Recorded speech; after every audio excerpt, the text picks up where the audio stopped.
그렇게 계셨네요. 예, 그리고 상당히 재력도 있었고, 그렇기 때문에 아버지 재력이 아니었으면 그때 내려가지고 그냥 죽었을 거예요. 그런데 이제 아버지 재력으로 있어가지고, 그래가지고 풀려나가지고 여기서 있다가 우리 정상적인 것보다도 한 3, 4년 늦게 졸업을 했어요. 졸업을 했는데 전주고등학교를 1년도, 3학년을 1년도 거의 안 다니시다 하고 수업상대를 붙었으니까. 참 머리는 뭐 대단한. 그러니까 다른 사람들도 다 그런 걸 내막을 조금 아는 사람들은 전부 다 천재라고 그러지. 결혼을 하고 농업 문제 전문가로 대학 강사로 안정적이었던 삶은 인혁당 사건으로 끝이 난다. 이후 빨치산 출신의 서울대 강사라는 그의 이력은 평생 그를 따라다닌 굴레였다.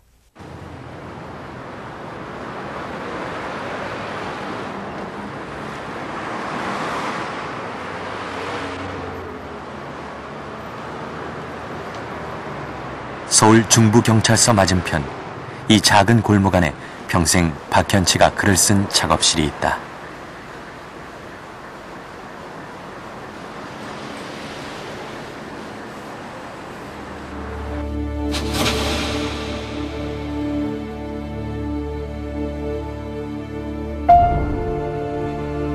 (64년) 인혁당 사건은 총망받던 학자 박현채에겐 사회적인 사형 선고였다.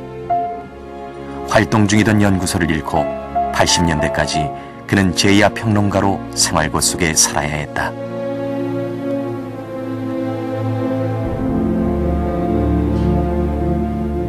삥도 굶고 그렇게 살았어요, 그 사람이.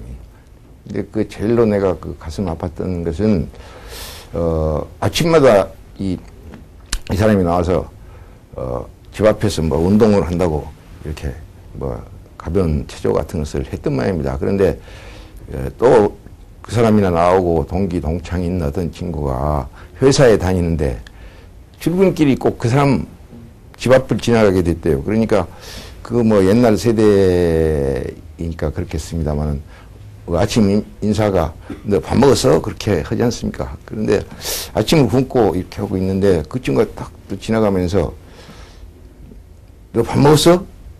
그래서 그냥 엉겹결에 먹었어. 그러니까 지나가더랍니다.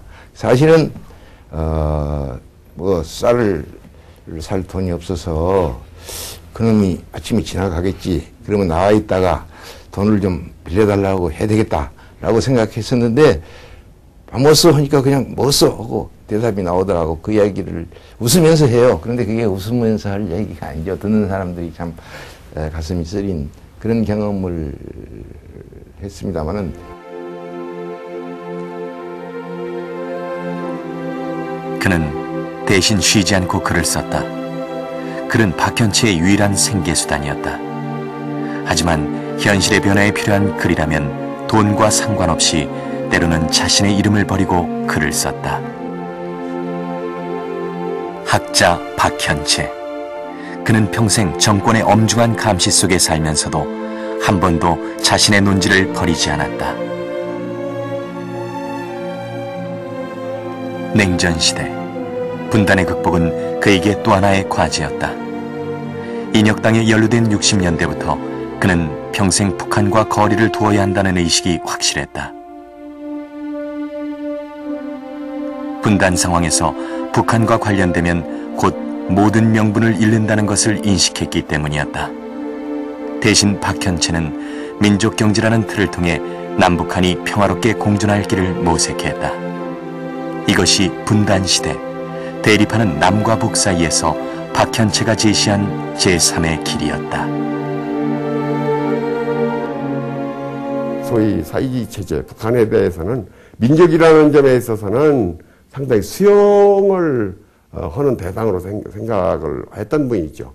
지금 말하자면은 이제 햇볕 정책을 미리 그때부터 갖고 있었는데, 잘 아시다시피 이제 그 자유당 정권, 그 한국전쟁을 겪고 자유당 정권, 공화당 정권 이렇게 이어오면서 북한을 주적으로 삼을 수밖에 없을 때 이분이 북한을 껴안는 민족의 한 축이라고 생각을 하고 있었기 때문에 상당히 그 이념적 공격의 대상이 될 수밖에 없었습니다.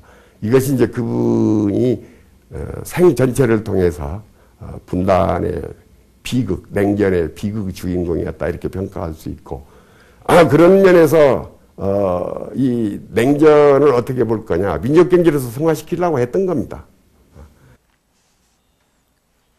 지치지 않고 써나간 글은 그의 학문적 업적을 위한 것이 아니라 현실을 변화시킬 이론적 무기였다.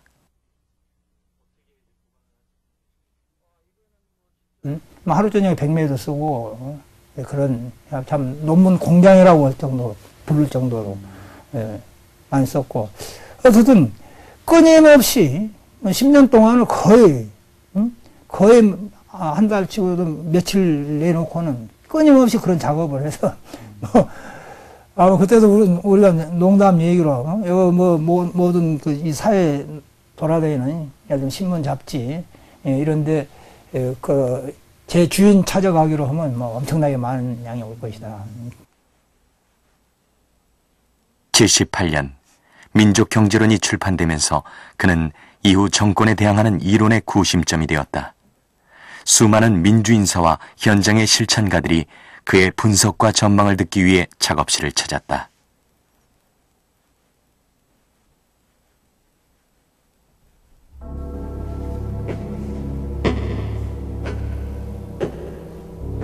또한 그 뒤편에서 박현치는 죽는 날까지 자유롭지 못했다.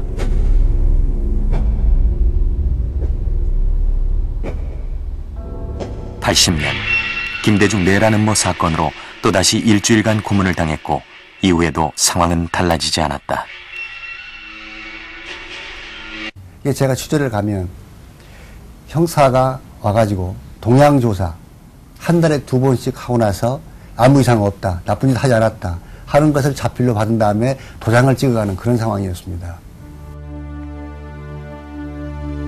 언제건 글한줄이 문제가 될 수 있음을 알기에 한 번 더 고민해야 했던 그의 글들.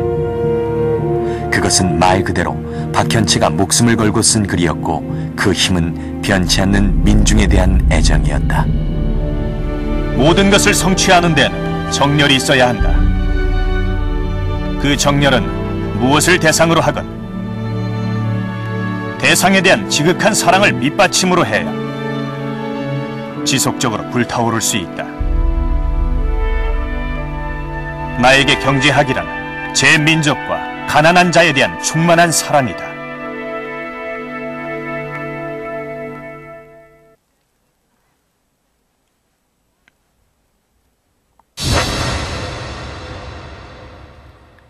(80년대를) 관통한 화두는 광주였다.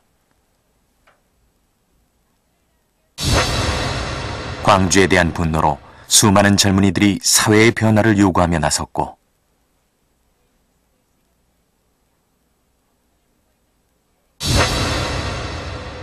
그들은 더 이상 감성이 아닌 과학적으로 사회를 바라볼 이론적인 틀을 원했다.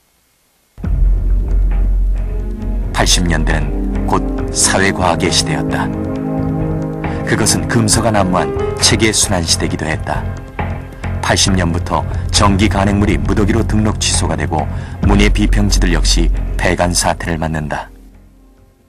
그를 대신해 81년에 발행된 동인지가 시와 경제다. 시와 경제 역시 단 2권을 내고 강제 폐간되는 운명을 맞았지만 이것을 통해 등단한 박